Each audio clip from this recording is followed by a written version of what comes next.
Hello everybody, welcome back to my channel M with Pooja and vocab की इस class में आप सभी का ये क्लास नंबर 9 है। सभी को पता है बीच में काफ़ी डिसकंटिन्यू हो गई थी, तो उसके लिए I am really sorry because due to some reason वो शेयर किया था मैंने। तो अब सारी चीज़ें on a regular note and regular basis पे चलेंगी, तो आप सभी को कंटिन्यू बेसिस पे डेली क्लासेस वोकैब की मिलेंगी। तो चलिए शुरू करते हैं क्लास नंबर 9 को।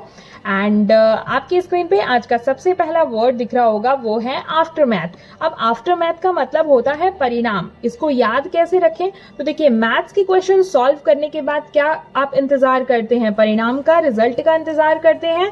तो आफ्टर मैथ का मतलब हो जाता है परिणाम। एंड अगर सिनोनिम्स की बात करूं तो परिणाम को और दूसरा वर्ड जो है, जो सभी जानते हैं, वो है रिजल्ट। ठीक है, तो आफ्टर मैथ का सिनोनिम्स हो जाएगा रिजल्ट एंड वही एंटोनिम हो जाएगा बेसिस, राइट। तो ये तो आपका आज का पहला वर्ड था। सेकंड वर्ड जो आप देख पा रहे होंगे वो है बैफल। अब बैफल का मतलब क्या होता है? यहाँ स्क्रीन पे देख रहे होंगे आप, बहुत सारे फल रखे हुए हैं, है ना।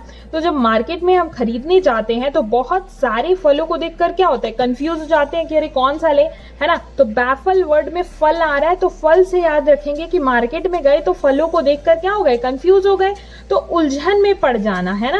जब हम फलों को देखे बहुत सारे तो हम उलझन में पड़ गए। बैफल का मतलब होता है उलझन में पड़ जाना, फल से इसे याद रखेंगे। अब सिनोनिम्स की बात कर लें तो उलझन में पड़ जाना और क्या वर्ड हो सकता है इसके लिए? सिनोनिम्स हो जाएगा पजल या फिर मिस्टीफाई, राइट। एंड वही एंटोनिम यानी कि ऑपोजिट हो जाएगा क्लियर एंड इनलाइटन। ऐसे वर्ड्स जो हैं वो ऑपोजिट हो जाएंगे। चलिए अगला वर्ड देखते हैं।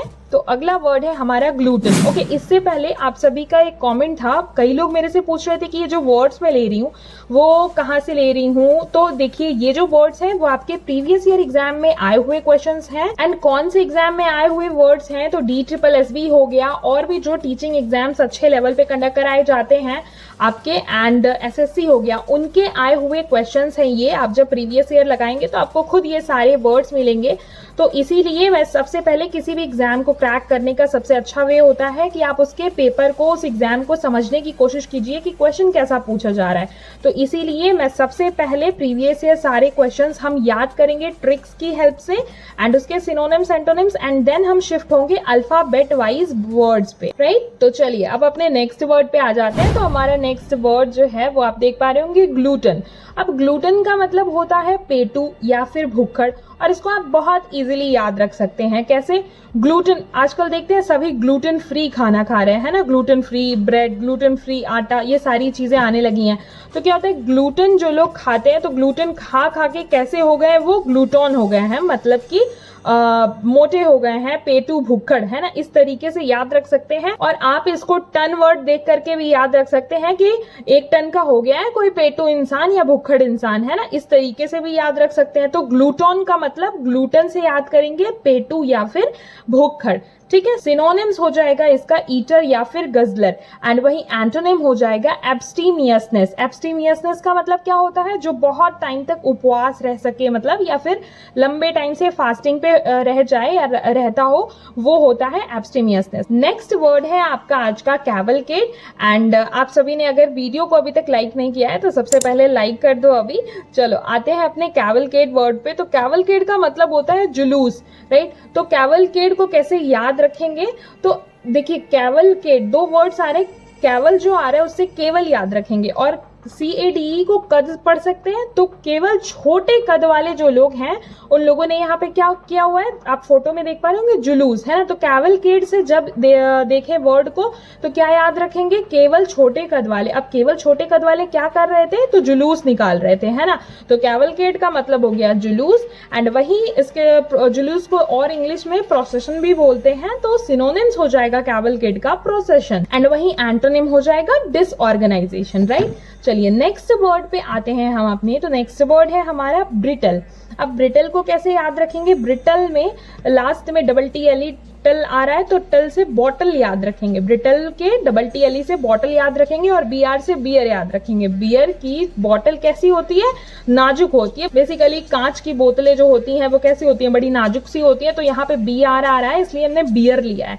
तो बियर की बॉटल कैसी होती है? बहुत ही नाजुक या फिर टूटने योग्य होती है। तो ब्रिटल का मतलब क्या हो गया? नाजुक। और वहीं पे बात करूं अगर सिनोनिम्स की, तो सिनोनिम्स हो जाएगा ब्रेकेबल एंड एंटोनिम हो जाएगा ड्यूरेबल। ड्यूरेबल मतलब जो लंबे समय तक चलता हो, टिकाऊ जिसको बोलते हैं, ठीक है। तो ये थे आज के कुछ वर्ड्स। एंड लास्ट क्लास में मैंने आप सभी से कॉमेली एंड कॉमिसरेट का मतलब पूछा था और बहुत सारे अमेजिंग लोगों ने synonyms and antonyms and meaning सारी चीजें बताई बहुत अच्छे से। तो उन सभी के लिए क्लैपिंग। एंड मैं इसका ट्रिक बता दे रही हूँ जो लोग नहीं जानते हैं उन्हें, कि कॉमेली का मतलब होता है सुंदर। इसको आप ऐसे याद रख सकते हैं कि कमली वाला जो गाना था उसमें जो हीरोइन थी यानी कैटरीना कैफ कैसी लग रही थी, बड़ी सुंदर लग रही थी। तो कमली से आप याद रख सकते हैं सुंदर सी लड़की या फिर कैटरीना कैफ को। तो कमली का मतलब हो गया सुंदर। एंड वहीं कमिसरेट का मतलब होता है सहानुभूति देना। तो इसको कैसे याद रखेंगे, कमिश्नर ने उसको क्या दिया, सहानुभूति दी, है ना। कॉमिसरेट का मतलब से कमिश्नर याद रखेंगे एंड कमिश्नर ने सहानुभूति दी। तो इस तरीके से आप इस वर्ड को याद रख सकते हैं। बाकी जो आज का वर्ड है आपका, यानी कि आपका होमवर्क जो कि आप सभी को करना है, वो है दो वर्ड्स एर्केन एंड इंडिक। इन दोनों वर्ड्स का आपको मीनिंग, सिनोनिम एंड एंटोनिम बताना है। एंड आपको अपना होमवर्क बिल्कुल ऑनेस्टली करना है। इन सारे वर्ड्स को आई होप आप सभी नोट डाउन करते चल रहे होंगे। तो चलिए मिलते हैं अगली वोकैब की क्लास में। Till then take care. And हाँ, अगर चैनल को सब्सक्राइब नहीं किया है तो सब्सक्राइब जरूर कर लेना। Bye bye and take care.